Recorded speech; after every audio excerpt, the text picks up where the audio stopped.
এখানে কোনো time zone নেই, এখানে হাড়কে জমানোর জন্য শুধুমাত্র ঠান্ডা আছে। এখানে কোনো মানুষ এখানকার স্থায়ী বাসিন্দা নয়। এখানে কোনো প্রকার রেকটাইল বা অ্যাম্ফিবিয়ান জীব এখানে পাওয়া যায় না। এখানকার বেশিরভাগ জায়গা এমন যেখানে মানুষ তো কি, পৃথিবীর যে কোনো জীবের পা কয়েক কোটি বছর ধরে এখানে পড়েনি। যদি আপনার ওখানে যেতে ইচ্ছে হয় তাহলে আপনাকে আপনার একটা দাঁত তুলে ফেলে দিতে হবে। আর এখানে অনেক জায়গা এমন আছে যেখানে কয়েক লক্ষ বছর ধরে না বৃষ্টি হয়েছে না বরফ পড়েছে, তাও সেখানে কয়েক কিলোমিটার মোটা বরফের পর্দা আছে। আর এটাই হলো দুনিয়ার সবচেয়ে ভয়ঙ্কর আর সবচেয়ে রহস্যময় জায়গা, আন্টার্কটিকা। আন্টার্কটিকা এটা পৃথিবীর দক্ষিণ ভাগে থাকা একটা মহাখণ্ড। 140 লক্ষ স্কোয়ার কিলোমিটারে ছড়ানো এই মহাখণ্ড এশিয়া, আফ্রিকা, নর্থ আমেরিকা আর সাউথ আমেরিকার পর দুনিয়ার পঞ্চম সবচেয়ে বড় মহাদ্বীপ। বিস্তারের দিক থেকে তো এটা ইউরোপ থেকে 1.5 গুণ, ভারতের থেকে 4.5 গুণ বেশি বড়। এখানে যদি আপনারা যান তো আপনাদের মনে হবে আপনারা পৃথিবীতে নেই, অন্য কোনো প্ল্যানেটে আছেন। এটা বিশ্বের সবচেয়ে ঠান্ডা, শুষ্ক আর তীব্র হাওয়ার জায়গা। এখানে হাড়কে জমানোর মতো ঠান্ডা পড়ে আর চারিদিকে যত দূর পর্যন্ত আপনার চোখ দেখতে পাবে সেখানে শুধুমাত্র বরফের মোটা পর্দা ছাড়া আর কিছুই দেখতে পাবেন না।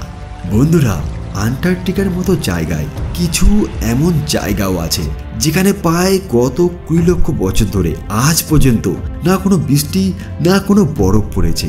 তাও সেখানে লক্ষ লক্ষ বছর পুরনো বরফের বড় বড় পাহাড় আছে। আর এই বরফ কখনো বলেনি আন্টার্কটিকায় থাকা এই জায়গা পৃথিবীর সবচেয়ে শুষ্ক জায়গা। আর এই জন্যই একে ডাই ভ্যালিও বলা হয়। আজ আমাদের পৃথিবীতে এমন কোনো দেশ বা কোনো ছোট রিমোট এরিয়া নেই যেখানে মানুষ বসবাস না করে। কিন্তু বন্ধুরা, আন্টার্কটিকার মধ্যে নেই। এটা এত বড় মহাখণ্ড হওয়া সত্ত্বেও সেখানকার কোনো স্থানীয় বাসিন্দা নেই। হ্যাঁ, এটাই সত্যি, পৃথিবীর কোনো নাগরিকই আন্টার্কটিকার বাসিন্দা নয়। কিন্তু এখানে বিভিন্ন দেশের রিসার্চ স্টেশন আছে যেখানে বছরে 2000 থেকে 5000 মানুষ আসা যাওয়া করে।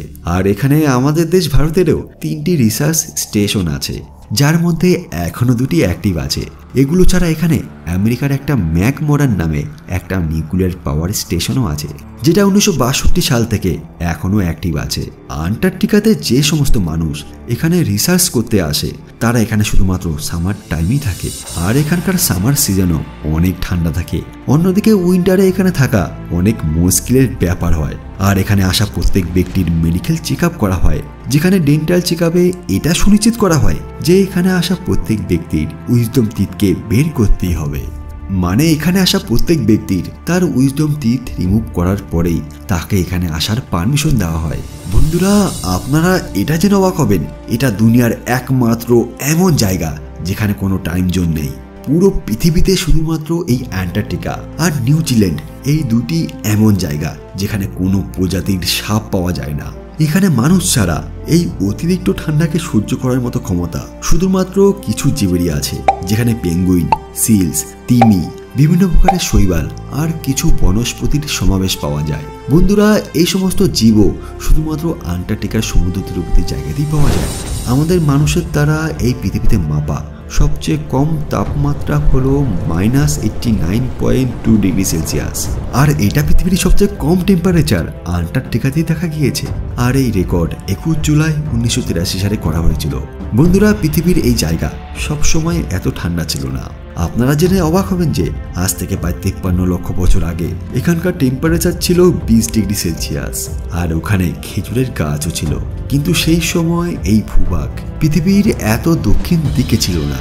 আমাদের এই পৃথিবীর প্লেটে সময় অন্তর অন্তর টেকটনিক প্লেটের কিছু চেঞ্জ দেখা যায়। আর এই কারণেই আজ আন্টার্কটিকার এই ভূভাগ পৃথিবীর দক্ষিণ দিকে আছে। আপনারা আন্টার্কটিকাকে একটা বরফের মরুভূমিও বলতে পারেন। এখানে পুরো পৃথিবীর 90% জল বরফরূপে জমে আছে, আর মাত্র 10% জল বাকি পুরো পৃথিবীতে ছড়িয়ে আছে বিভিন্নভাবে। মানে পুরো পৃথিবীতে থাকা মহাসাগর, নদী, বৃষ্টির জল, নদপোল আর পুরো পৃথিবীতে যত ঝিল আছে সেগুলো শুধুমাত্র আন্টার্কটিকাতে বরফরূপে জমে থাকা মাত্র 10% সমান। আপনারা ভাবুন, এখন যদি কোনোভাবে আন্টার্কটিকাতে থাকা এই বরফ যদি কোনো কারণে গলে যায় তো এই পুরো পৃথিবীর কি হাল হবে। বন্ধুরা, যদি কোনো কারণে এটা হয় তাহলে পৃথিবীতে সমুদ্রের জলের লেভেল 200 ফুট উপরে উঠে আসবে, যার ফলে সমস্ত জীবজগতের বিনাশ হয়ে যাবে। বন্ধুরা, আপনি এটা জেনে অবাক হবেন যে আন্টার্কটিকাতে কিছু মানুষ জন্ম নিয়েছে। অ্যামেলিও প্লামা নামে এই ব্যক্তি দুনিয়ার প্রথম এক ব্যক্তি যে পৃথিবীর এই দক্ষিণ ভাগে জন্মেছিল।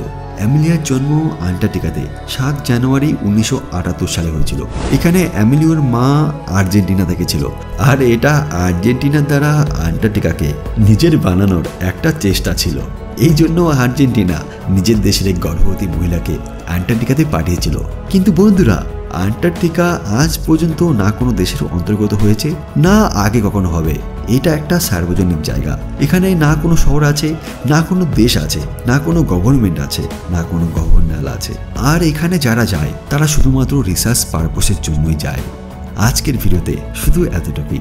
যদি ভিডিওটি ভালো লেগে থাকে তাহলে একটা লাইক করে দিন আর আপনাদের বন্ধুদের সাথে শেয়ার করে দিন। আর আপনি যদি আমাদের এই চ্যানেলটিকে এখনো পর্যন্ত সাবস্ক্রাইব না করে থাকেন তাহলে এখনই সাবস্ক্রাইব করে নোটিফিকেশন বেল আইকনটির উপর প্রেস করে দিন, যাতে আমাদের লেটেস্ট ভিডিও নোটিফিকেশন আপনার কাছে সবার আগে পৌঁছতে পারে। ধন্যবাদ।